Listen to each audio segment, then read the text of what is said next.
Maybe if I'm a time traveler, I wouldn't go to his party just to spite him, just to say, yeah, I'm not telling you about time travel, bro.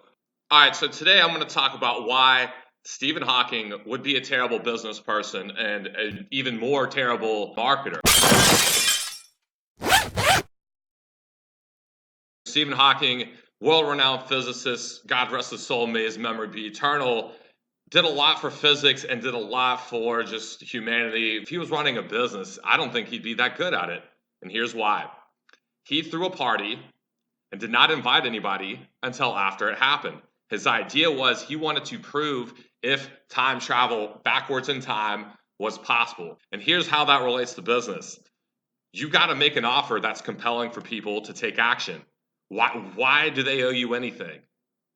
The answer is they don't. They don't owe you jack. So let me read some of these clips. Maybe someday someone in the future will find the invitation and use the wormhole time travel machine to come back to my party, proving that time travel one day be possible.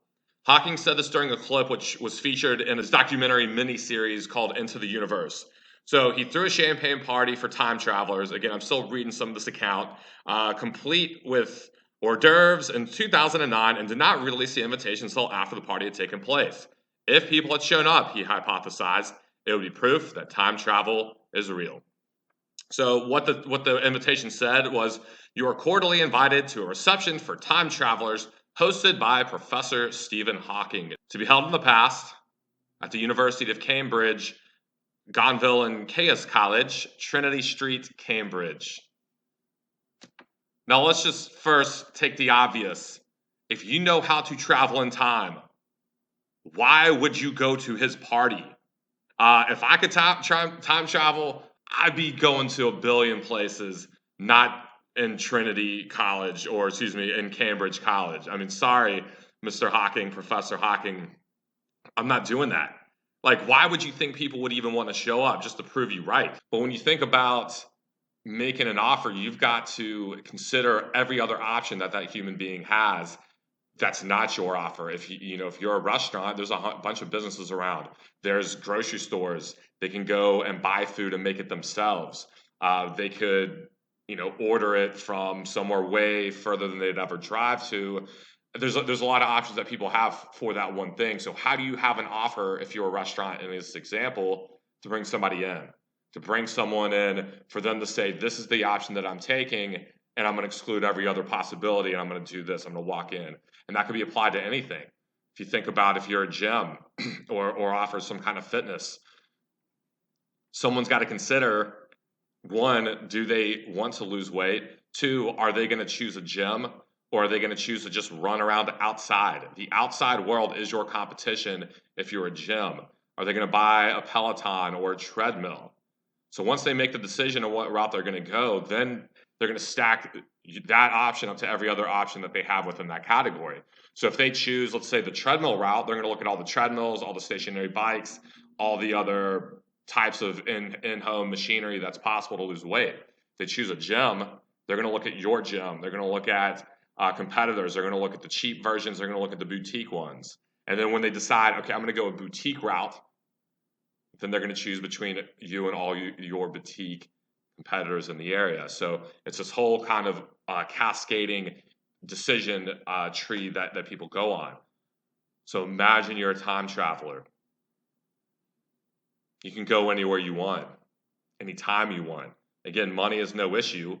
Obviously, traveling is no issue. You can travel through time. I don't think getting from Richmond, Virginia to Athens, Greece is going to be that difficult. And if it is, you got a lot of money because you can play the stock market very well. So why am I going to go to Stephen Hawking's party? Just for some hors d'oeuvres? Just because he invited me?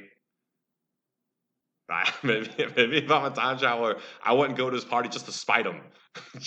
Just to say, yeah, I'm not telling you about time travel, bro.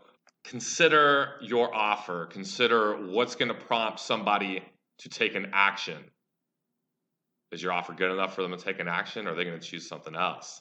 And so just because you're Professor Stephen Hawking, those time travelers, like, they could literally go back to any point in time. Why are they going to go to your party? It's at a university. Cool, I guess. Um, there's hors d'oeuvres.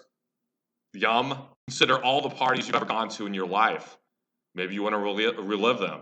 Maybe you don't. Maybe you want to go to all the time, all the parties that you missed out on, and check those out. Maybe you want to go and hang out with Mark Cuban and the Dallas Mavericks when they won the NBA Finals, or literally any party that exists. I'm trying to imagine just the biggest, most extravagant parties that I can think of. And that's where I'd be going if I could time travel, because I would have to assume that I'm also mega rich because I know the future. Stephen Hawking did not make a compelling offer for his party, for a time traveler to want to come to his party. Now, I'm imagining another scenario where had he thrown the most decadent, out of this world party, imagine whatever your ideal party is, amp that up 10 times. And if Hawking had done that, maybe the time travelers would go to his party and not to someone else's party, because at that point, he's competing for time travelers' time. He's competing with every other party in the history of mankind for them to show up to. So, yeah, I don't think that proves that time travel is real. And obviously, what he did was a little tongue in cheek. I don't think that was his only evidence for or evidence against that backwards time travel is not possible.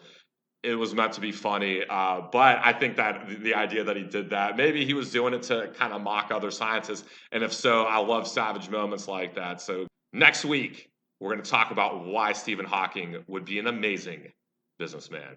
I'll see you then.